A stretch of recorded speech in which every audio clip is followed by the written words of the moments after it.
Bosses. They are strong, dangerous, and ready to tear apart anyone who stands in their way.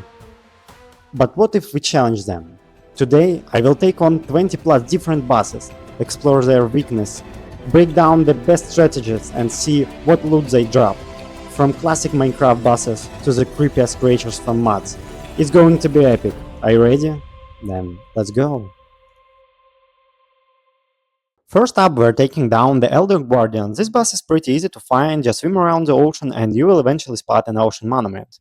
For this fight, I will be using a trident, makes sense, right? And of course, an underwater breathing potion will come in handy. On the way to the boss, we will have to deal with its little guardian minions who love to zap us with their lasers. Annoying, yeah. But she'll block their attacks easily and they don't have much health, so they will go down quickly. Inside the monument, we can find some gold, which is nice, of course. And as for the boss itself, it's basically just a beefed up guardian with the same abilities, but with 40 hit points. Defeating it will get us a bit of gold, some unique prismarine blocks, and SpongeBob. Yeah, but technically just a sponge, but close enough. Our second boss is the Wizard. First, we need to dig a tunnel about 50 blocks long and make sure there are not any caves nearby or things could get messy. For weapons, bring a bow with plenty of arrows and a solid sword. The fight has two phases. In the first, just keep your distance and rain arrows on it. Once its health drops to half, it will gain a shield, making it immune to arrows. That's when you rush in and start swinging your sword like a true warrior. If you follow this strategy, the wizard won't stand a chance, and the reward? Another star, which you can use to craft a beacon because who doesn't love some fancy buffs? Now it's time to head to the end and take down the Ender Dragon. I brought a bunch of beds, not for a good night's sleep, but to blow up the dragon super fast. By using F3 plus G, we can see hitboxes, and the goal is to detonate a bed right when the dragon's head above it, and boom, here is a massive damage for him. But I'm kinda noob, so I will stick to the classic method and I'm gonna to destroy all the end crystals first, then just start waking the dragon until it gives up. Simple, but still effective. By the way, the Ender Dragon has 100 HP and its attack aren't too dangerous, just don't get too close or you might get launched into the sky and well, let's just say that fall damage isn't fun. For taking it down, you will be rewarded with XP. I mean, a lot of XP. Oh, and you will also get the dragon egg. You can use it to hatch your very own dragon and ride it into the battle. Okay, not really, but you can use it to respawn the dragon if you want to fight it again. Next up, the Warden. While exploring caves, you might stumble upon its ancient city, but be careful, because this guy can wake up at any moment, any place, and trust me, you do not want to be caught off guard. Before taking it on, we need to dig out a small room where we can hide. You will also need some materials to summon iron golems plus extra iron to heal them. So, in my strategy, they're gonna fight with him, and we're gonna heal them while they're fighting, yeah.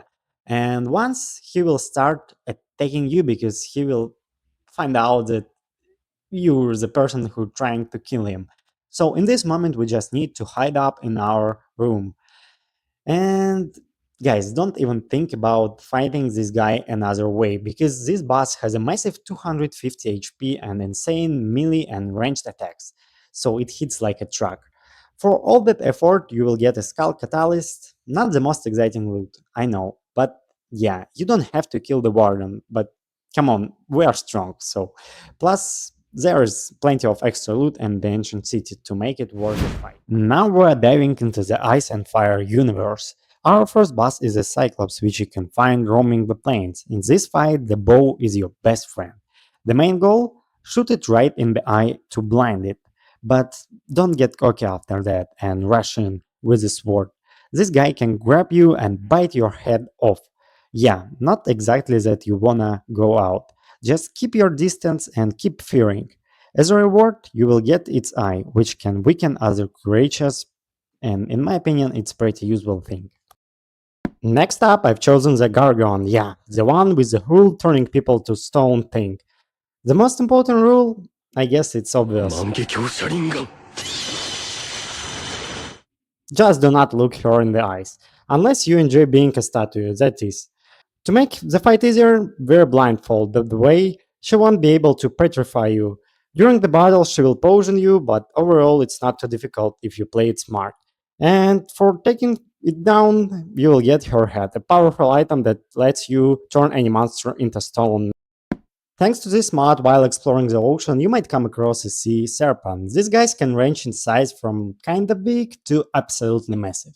With good gears, the fight isn't too hard, and once again, the trident is your best weapon for the job. Keep your distance, land your hit, and you will take it down in no time. Defeating it will drop sea serpent scales, which you can use to craft some seriously cool armor.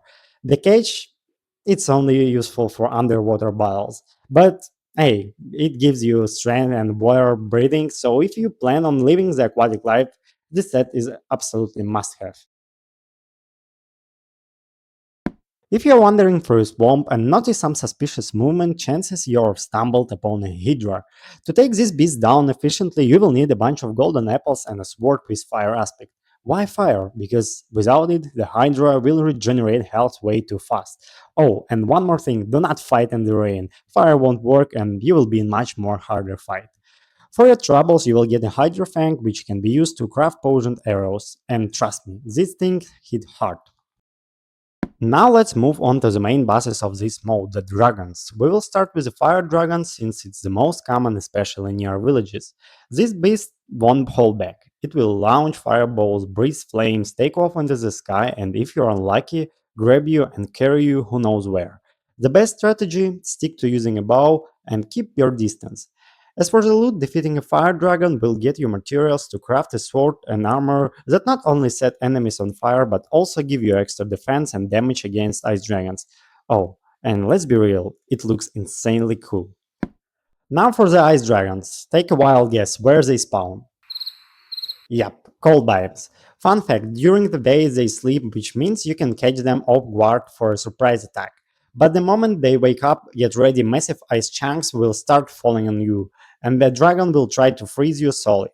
Plus, icy spikes will form beneath your feet, making movement even harder.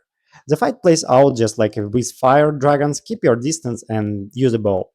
As for loot, its scales can be used to craft a sword that freezes enemies and armor that protects against fire dragons. And finally, the lightning dragons. You can find these beasts in jungles, savannas, and badlands. The fight itself is pretty much the same as it was with previous dragons, so keep your distance, use a bow, and don't get grabbed. And defeating it will get you lightning dragon scales, which you can use to craft a sword that strikes enemies with lightning, and armor protects you from ice and fire dragons. And yeah, by the way, thanks to this mode, you can actually hatch and raise your own dragon. That's right, no more wishing the Ender Dragon egg would do something. So now we're heading in the new dimension, the Twilight Forest. Time to take you on even more bosses. And first up, the Naga. This giant snake slithers around its area, trying to ram into you. But don't worry, iron armor and a bow with plenty of arrows will be more than enough to handle it. Just keep your distance and keep firing. If you have a shield, you can actually parry its attack, briefly stunning it for an easy counterattack. Defeating the Naga will drop Naga scales, which can be used to craft some unique armor. Not bad for our first boss in this dimension. Our second boss fight is against the Twilight Lich. This one hard to miss because he lives in a massive tower. Inside you will be attacked by flying books. Yeah, seriously. And some regular mobs. But there are also loot chests scattered around, so it's worth exploring before heading to the top.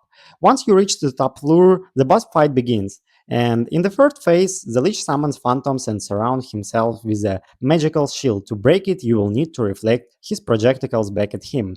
In the phase number 2, he starts summoning zombies and launches direct attacks at you. And the last phase, he gonna switch the magic attacks to just melee damage. So for defeating him, you will get pieces of his armor, weapons, and best of all, one of 4 magical staves. Shielding staff for defense, withering staff to inflict damage over time, summoning staff to call in minions, and ender staff for just attacking. So in my opinion, it's a pretty solid reward for taking down a spooky tower boss.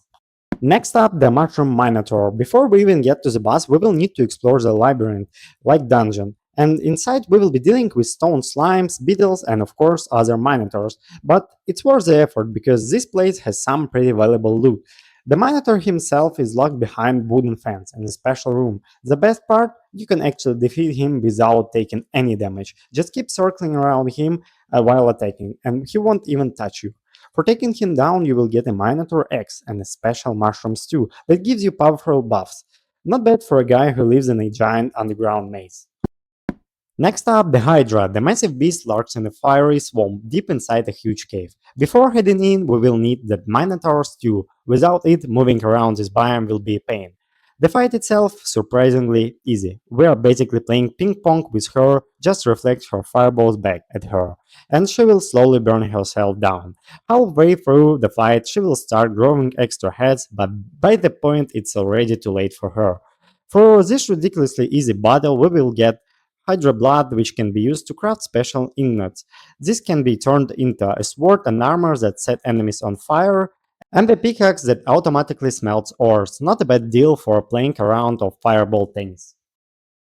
After a fight like that, we need a real challenge. Time to take on the tallest boss in this mode. But wait. Rewind this real quick. Firstly, let's head into a dungeon where we need to defeat 7 dwarfs. Sorry, wait, no. 7 phantom knights, yeah. You can only enter this place after defeating either the Hydra or the Lich. And on the way, we will face duels against Twilight Knights, Slimes, Beetles, and even a Mace Wielding Knight. Because why not? And there is also plenty of loot of scattered around, blah blah blah blah. We're here for one thing, the Iron Bird chamber where the 7 Phantom Knights are waiting. So the fight itself, not too bad, but it was easy. So take them down and we'll get their swords, helmets, and most importantly, access to the next major area. Now we can head into the Urgas dungeon, and this place is tough. Along the way we will face puzzles and plenty of mobs trying to stop us. To get to the boss we need to collect 4 keys, and after that we can finally begin the battle. And trust me, it's going to be rough. The Urgas constantly spawns little gusts, sets everything on fire, and might even knock you off the platform. To defeat it, we need to use a special mechanism that charged by killing the small gusts. Yeah, it's a bit of nightmare, explosions, fire, minions, and falling everywhere, but the reward?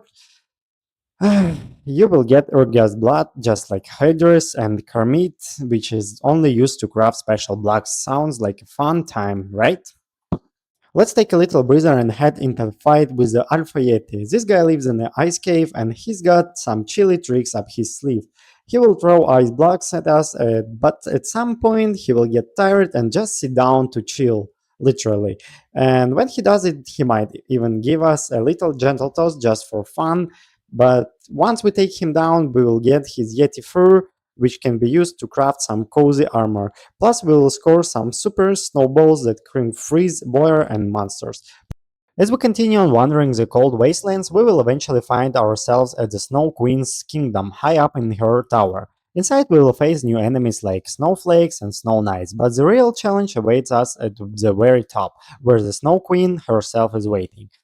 She does have a shield, but it's pretty easy to break through it, and from time to time she will summon snowflakes to help her out, but with good gear this battle should be over quickly. Once you defeat her, you will get some cool rewards, including items to tie to the winter theme. And the bow you get from her totally worth it. Let's head back to the regular world and take on 3 of the most interesting bosses from the Mowzie's Mobs mode. The first one on the list is Frostmow. You can find him in the snowy plains, where he's usually deeply asleep on the ground. At first you can just start attacking him, shoot arrows, swing your sword, but be careful, because he's got some seriously dangerous ice attacks that can one-shot you. To make the fight easier, we can steal his crystal while he is asleep. Once you've got it, he won't be able to use his deadly ice powers anymore. For the reward, you will get the same crystal which can freeze enemies and water, perfect for some extra ice-based damage and crowd control. Next up, we've got the Ferrous Knight. This boss lives in cave chambers, and you will want to come prepared with strong armor and a lot of shields, because this guy hits hard. In fact, your shield will break after just one hit. The key to beating him is to wait for the moment when he uses his super attack. That's when you can strike him in the back and deal some serious damage, but don't get too eager. He's got a mix of attacks, so stay on your toes. Once you defeat him, you will get his helmet and axe, both of which give you the ability to use some of his powerful abilities. Definitely worth the effort if you're ready for the challenge. And finally, we've got the Sunbird. This is probably the most difficult boss in this video. On your way to him, he will already start throwing sun strikes at you, making the journey a pain. Once the fight begins, he will constantly summon minions to distract you and deal a lot of damage, along with the healers that restore his health. He can also unleash the death rays that will burn you alive. Even when he's low on health, don't get too close. He has a supernova explosion ready to go that can wipe you out instantly. If you manage to defeat him, you will get this mask, which allows you to summon warrior birds like him. Or if you don't want to fight him, you can ask for his blessing instead and gain a new ability.